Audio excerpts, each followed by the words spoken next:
အားလုံးပဲမင်္ဂလာပါခုဆရာမက grade 12မှာပါတဲ့ integrate formula လေးတွေကိုပြောပြပေးမှာဖြစ်ပါတယ်အဲ့ဒီ integrate formula လေးတွေမပြောခင်ပေါ့နော်ပထမဦးဆုံးကအဲ့ integrate formula လေးကိုပြောဖို့အတွက်ဒီ differentiate လေးနဲ့နှွယ်ပြီးတော့အဲ့ integrate ရဲ့ formula လေးတွေကိုအရင်ပြောပြပေးမယ်ပြီးရင်နောက်တစ်ခုကကြတော့ဒီပေးထားတဲ့မေးခွန်းမှာပေးထားတဲ့ function ကနေပြီးတော့ပေါ့နော်တန်းပြီးတော့ integrate လုပ်လို့မရတဲ့ function မျိုးလေးတွေပြောပြပေးမယ်ဆရာမ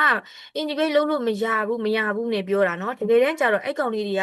တန်းပြီးတော့ပဲ integrate လုပ်လို့မရတာအဲ့ဒီ function မျိုးလေးတွေကြတော့method တွေသုံးပြီးတော့ integrate လုပ်ရမယ့်ဟာလေးတွေရှိမယ်ပြီးရင်grade 11တုန်းကသင်ခဲ့ရတဲ့ trigo ရဲ့ formula လေးတွေသုံးပြီးလုပ်ရမယ့်ဟာလေးတွေရှိမယ်အဲ့လိုမျိုးလေးပြောင်းပြီးတော့လုပ်လို့ရတယ်เนาะတန်းပြီးတော့လုပ်မရတဲ့ function တွေကိုပြောမှာเนาะခုဒီမှာ differentiate လေးရာနေနှွှဲမှာဆိုတော့ဒီ differentiate formula လေးတွေအရင်ပြောကြည့်အောင်เนาะ differentiate တုန်းကသူ့ကို differentiate လိုက်ရင်ကိုရှိတ်ရင်သူက minus လေးရခဲ့တာเนาะဒီမှာကိုရှိတ်ရင် minus ကိုရှိတ်ရင် minus ပေါ့เนาะဒါဆိုရင် sin ကို differentiate လုပ်ရင်ကျမတို့ cos ရခဲ့တယ် cos ကို differentiate လုပ်ရင် sin h tangent ကို differentiate လုပ်ရင် secant square h ရမယ်ကို tangent h ကို differentiate လုပ်လိုက် minus ကို secant square h ရမယ်secant 8ကို differentiate လုပ်ရင် secant 8 tangent 8လေးရမယ်ကို secant 8ကို differentiate လုပ်ရင် minus ကို secant 8သူတို့ကသူကိုယ်တိုင်လေးပြန်ရရယ်နော်ပြီးကြမှာ cotangent 8ပေါ့ဒီလိုလေးတွေရမယ်ဒါလေးတွေဆိုတာက chapter 7 table မှာကလေးက differentiate မှာပါပြီးသားเนาะအဲ့ဒီကနေပြီးနှွှဲမယ်ပေါ့အဲ့ဒီကနေပြီးနှွှဲမယ်เนาะဒီမှာ cos ကိုဒီကကြဒီကနေပြီးတော့ integrate formula လေးထုတ်မှာเนาะဒီမှာ cos ကိုဒီမှာ integrate လုပ်လိုက်မယ်ဒါ integrate formula လေးတွေသုံးတော့မှာเนาะအကုန်လုံးကို integrate လိုက်ထည့်လိုက်ဒီမှာ cos ကို integrate လုပ်ရင်ဘာရမလဲဆိုတော့ sin ဒါက integrate ရဲ့ formula တွေပြောနေပြီเนาะပြောင်းပြန်ပြောတာ differentiate ကို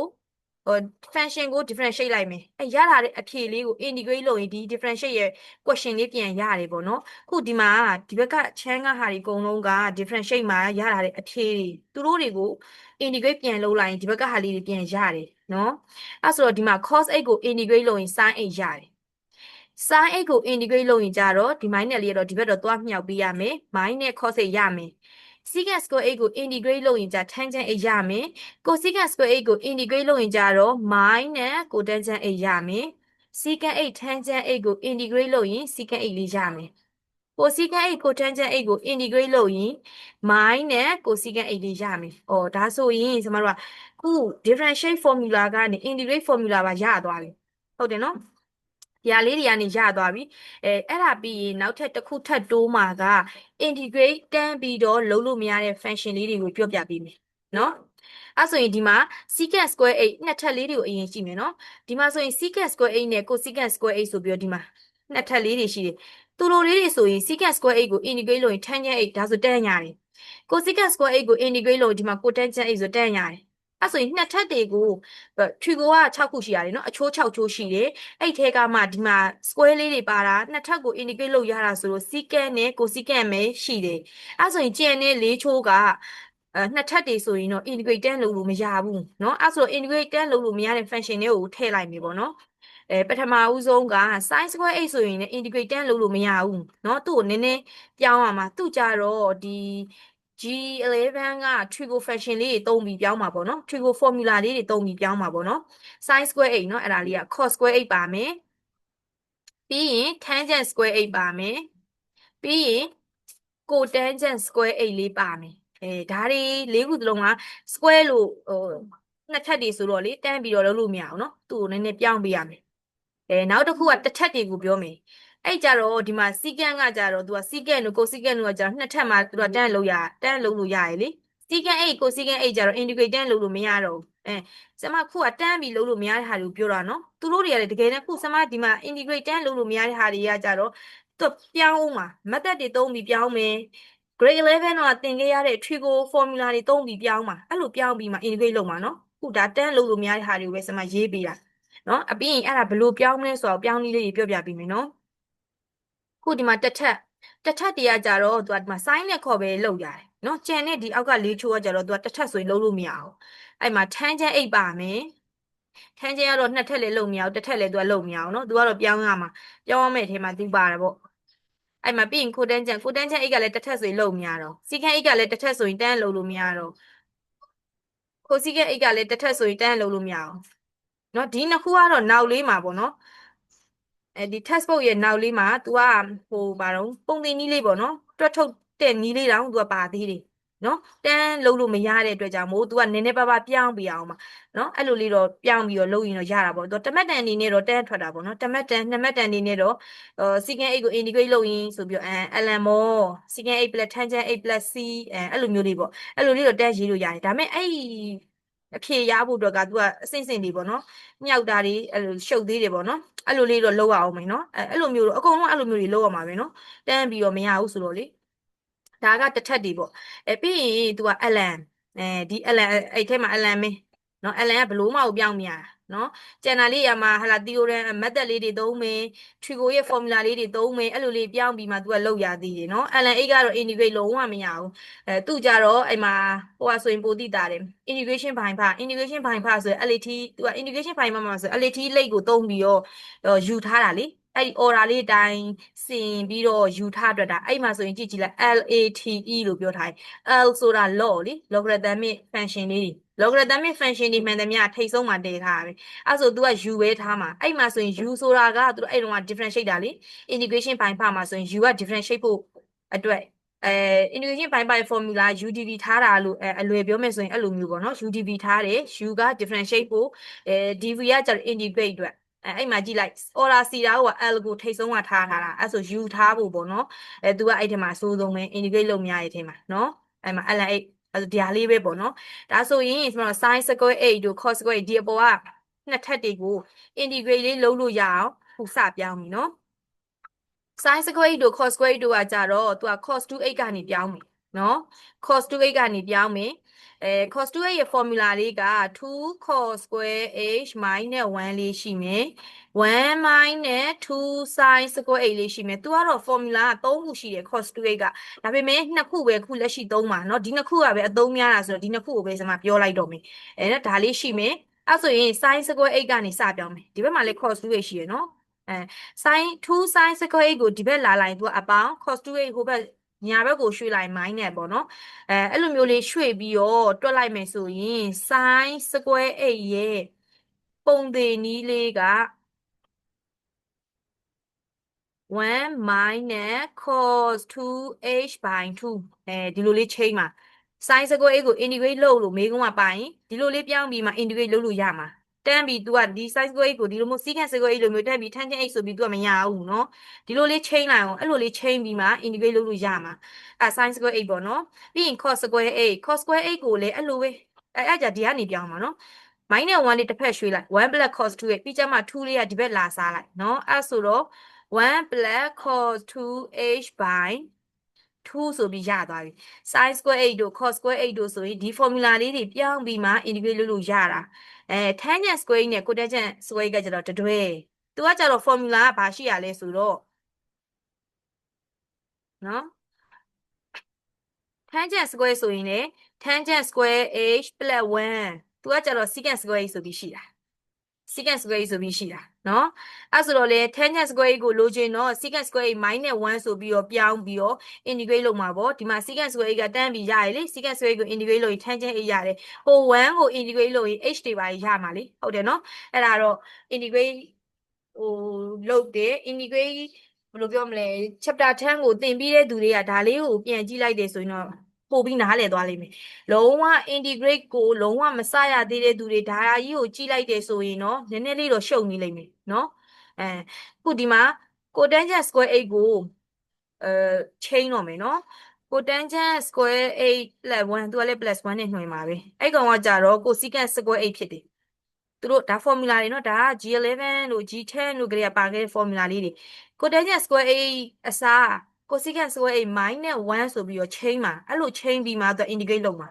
ဒါလေးတွေကနှစ်ထပ်အတွက်เนาะအဲ့ဒါလေးတွေကနှစ်ထပ်အတွက်နောက်ထပ်ဒီမှာတစ်ထပ်အတွက်ပြောမယ်ခုစမ star ပြထားတာလေးကနောက်မှတော့သူအဲ့သူ့ရဲ့ပုံသေးနည်းတွတ်ထုတ်ပုံလေးတောင်ပါသေးတယ်ဒီနှစ်ခုကနော်အဲ့ဒါလေးတော့မှတ်ထား ဒီ tangent 8တို့ cotangent 8တို့ကကြတော့သူက tangent 8ဆိုရင်သူကဘာကနေသွားမလဲဆိုတော့ tangent 8ကတော့ sin ကိုဒီ cos နဲ့စားပဲရတယ်သူကတော့ဘာမှမရနော် sin ကိုဒီ cos နဲ့စားအဲ့ဒီပုံသင်ကြီးတွေကနေသွားမယ်လေ sin တို့ cos တို့ကတစ်ထပ်ဆိုတော့သူက integrate လုပ်လို့ရတာဟုတ်လားအဲ့ဒါကို tangent ပြီးရင် cotangent 8ကလည်းအဲ့လိုပဲသူကကြပြောင်းမြန်လीနော်အဲ့ဆိုတော့ cos ကိုဒီသူကကြ sin နဲ့စားမှာနော်ဒီဟာလေးတွေပေါ့အဲ့ဒါလေးတွေသိထားရမယ်နော်ဒီဟာတွေက integrate လို့မရတဲ့ function တွေဒါက trigonometry နဲ့ပတ်သက်တာပေါ့နော်ပြီးတော့ integrate ကသူကနော်နောက်တစ်ရှိသေးတယ်ဒီမြောက်ထားရင် function နှစ်ခုမြောက်ထားရင်ဒါကစမ method ဟိုဘက် slide ကိုပြောင်းလိုက်တော့မယ်နော်စောစောလေးကဟိုဘက်မှာ3ခုနော် integrate လုပ်များတဲ့ဟာ3ခုရေးခဲ့ပြီနော်ခုဒီမှာထပ်ပြီးတော့ integrate လုပ်များတာတက်တစ်ပိုင်းထပ်ရေးပေးမယ်သူကကြတော့ဟို integrate တယ်နော် function နှစ်ခုမြောက်ထားတယ်ဆိုရင် integrate လုပ်လို့မရနော်အဲ့ဒါလေးလုပ်လို့မရဘူးသူကတော့ဒီမှာပြောင်းရမယ့်ဟာတွေကဥပမာဒါလေးပေါ့ဒီမှာရေးလိုက်အောင်မယ် function နှစ်ခုမြောက်ထားရင် function နှစ်ခုမြောက်ထားရင်လည်း integrate လုပ်လို့မရဘူးသူကြတော့ဘယ်လိုပြောင်းမလဲဒီမှာ example အနေနဲ့အခု integral ဥပမာနော် sin 3a cos 8ပေါ့d8ဒီလိုမျိုးလေးပေးထားမယ်ဒါလေးကို integrate လုပ်လို့ဆိုပြီးတော့မေးခွန်းကပေးထားမှာဒါဆိုရင်ဒီမှာ sin နဲ့ cos ကမြောက်တာနော်မြောက်ထားတယ်ဆိုရင်ဒီလိုမျိုးဆိုရင်ကျမတို့ကproduct to sum ဆိုတဲ့ formula လေးသုံးပါနော်အဲ့ formula လေးက GL11 မှာကလေးပါခဲ့တဲ့ product to sum ရဲ့ formula လေးဒီမှာရေးလိုက်မယ်နော်ဒီမှာ sin A နဲ့ B နဲ့ပဲပြောလိုက်မယ်နော်သူ့ရဲ့ဒီ down လေးတွေကို A B နဲ့ပဲပြောလိုက်မယ် sin cos ဒါ formula မှတ်နည်းလေးသိအောင်မို့တခါလေးပြောလိုက်မယ်နော် sin cosine အဲ့ဒါတစ်ပိုင်း sin cosine ဆိုရင်ဒါ sin ချိုးလीနော်ပြီးအောက်တစ်ခုက cos sin ဒါကကြတော့ cos အချိုး cos sin နော်ဒီအောက်ကနှစ်ခုကကြတော့ cos အတွက်ပေါ့ဒီအပေါ်က sin cosine ကကြတော့ sin အတွက်နော်ပြီးထပ်မှတ်မယ် sin အပေါ်ကတဒန်းအတွက်ကကြတော့ sin အပေါင်း sin အပေါ်တရွဲက sin အပေါင်း sin ဒါ formula မှတ်နည်းလေးကိုပြောတာနော်ဒုတိယတရွဲကကြတော့ sin အနှုတ် sin တခုတော့ရှိရပါတော့အခုဆရာမအဲ့လိုမျိုးကြီးပြောလိုက်တောင်မှနားမလည်ခဲ့ဘူးဆိုရင်တော့ကိုလိုတိုင်း night က sin cos sin ဆိုတာ sin အချိုးဆိုတာမသိခဲ့တဲ့အတွက်ကြောင့်မို့ပေါ့နော်အဲ့ဒါခုတော့သိအောင်လုပ်လိုက်တော့နော် sin cos sin ဆိုရင် sin ချိုးcos sin က cos အချိုးနော်အဲ့ဒါက GL11 မှာသူကဘယ်ထဲမှာပါလဲဆိုတော့compound angle formula ထဲမှာပါတယ်လေ compound angle formula မှာဆိုရင် sin cos sin ဆိုရင် sin a + b အဲ့လိုမျိုးလေးပါခဲ့တယ်လေနော်အဲ့ဒါ GL11 မှာပါတယ်ခုကကျမတို့ကဒီဟာ product to sum ညှောက်ထားတာနေပြီးတော့အပေါင်းပုံစံတွေပြောင်းပါ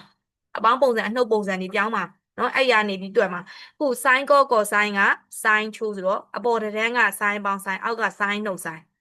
အောက်ကကျ cos sin က cos အချိုးလို့ပြောရကြမို့အပေါ်တန်းကလည်းအဲ့လိုပဲ cos cos plus cos ပေါ့ဒုတိယကကြတော့ cos သူကကြ minus ဖြစ်သွားပြီ cos minus cos ဒီလိုလေးရေးထားပြီးရင်ပထမဦးဆုံးခွင်းကတော့ဒီဒေါင်းနှစ်ခုကိုပေါင်းမှာပထမဦးဆုံးကဒေါင်းနှစ်ခုကိုပေါင်းမှာဒုတိယကျတော့အဲ့ဒီဒေါင်းနှစ်ခုကိုနှုတ်မှာသူကကြတော့အဲ့လိုပဲ၄ခုစလုံးရှေ့မှာကြတော့ဒေါင်းတွေကိုပေါင်းမယ်ရှေ့မှာအကုန်လုံးအဲ့ကောင်တွေကဒေါင်းတွေကိုပေါင်းမယ်နောက်ကကြတော့ဒေါင်းတွေကိုနှုတ်မယ်နော်ဒါသူကပုံသေးပဲအကုန်လုံးမပြောင်းဘူးဒါပေမဲ့ဆရာမတစ်ခုကြံသေးတယ်ဒီရှေ့မှာတချို့ဆရာတွေကကြတော့ဒီရှေ့မှာ 1/2 ဆိုပြီးတန်းထည့်တာเนาะဆရာမအဲ့ 1/2 ကြီးကြတော့4000ခွင်းတွေခက်ရမှာရှုပ်လို့ဒီဘက်ပဲထားလိုက်တယ်ဒီဘက်မှာသူက2လေးတွေရှိတယ်ဒီမှာเนาะမဲအောင်နဲ့တေချာရေးပေးတာเนาะဘေးကုန်းမှာဒီလိုပဲလာမှာ2ကပါခြင်းမပါ2ပါရင်တော့ကောင်းတာပေါ့เนาะဒီမှာမေးခွန်းကဒီလိုလေးရေးထားတယ်ဆိုရင်ဒီ2လေးကိုမေ့မသွားနဲ့เนาะဒီ2လေးကိုမေ့မှာဆိုလို့ဒီမှာအမဲအောင်လေးနဲ့ရေးပေးခဲ့တယ်သူကဒီလိုလေးရှိတာ2အောက်ကြတော့သူက2ကြတာက minus လေးပါဒါ minus လေးဒါလေးလည်းမမေ့နဲ့အောင်เนาะအဲ့ကျ तू ကဒီလိုဟာဆိုရင်စမပြောင်းပြမယ်เนาะတခါတည်းပြောင်းလိုက်မယ်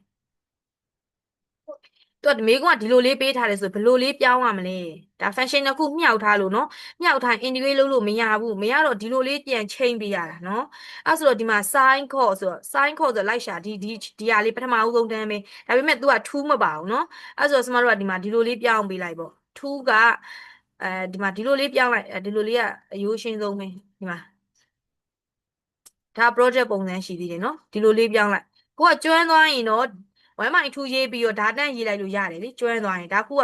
အစဆိုတော့လေအစဆိုတော့ဒီလိုလေးချိန်လိုက်အမထူးနဲ့ကြေသွားရင်သူ့ရဲ့ function ကပြောင်းလဲမှုမရှိဘူးဒီလိုလေးပြောင်းပြီးပြီဆိုတာနဲ့1/2လေးကိုရှေ့ထုတ်ထား integrate ဒီ 2 sin cos ဒီမှာ2 sin cos ဆိုတာကဒါကြီးလေဟုတ်တယ်နော်ပထမဦးဆုံးကြောင်းဖြစ်တဲ့ကြောင့်မို့ sin အပေါင်း sin ပဲ sin အပေါင်း sin ဟုတ်တယ်နော် sin အပေါင်း sin အဲ့မှာပြီးရင် तू ကရှေ့က A B ကပေါင်းပါဦးခုလောလောဆယ် A နဲ့ B က3 နဲ့8ဖြစ်နေတာလေ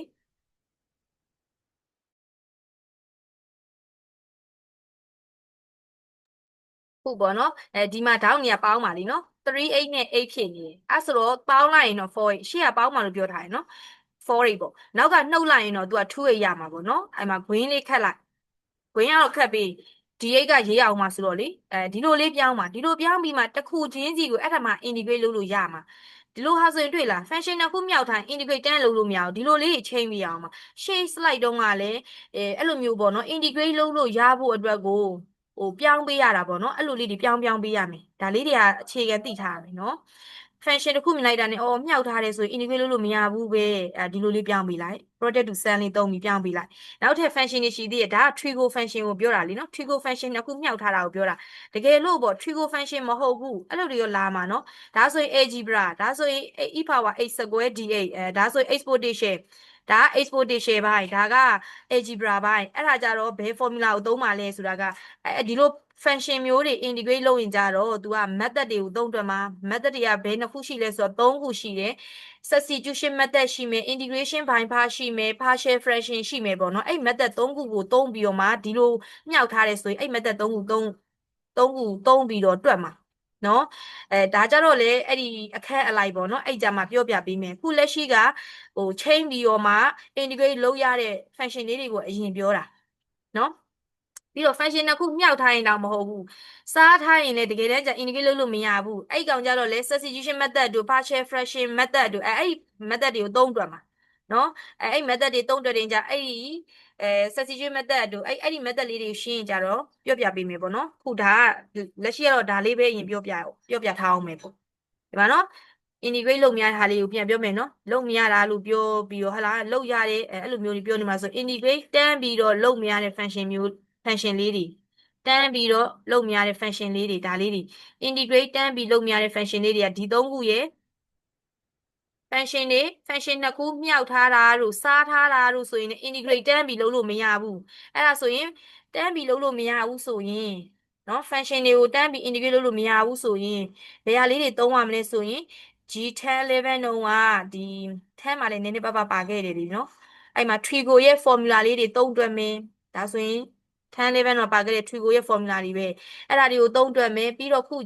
chapter 10မှာပါတယ် method 3ခုရဲ့ formula တွေကိုသုံးတွက်မယ်အဲ့လိုလေးသုံးတွက်ရင်တော့တန်းရတယ်နော်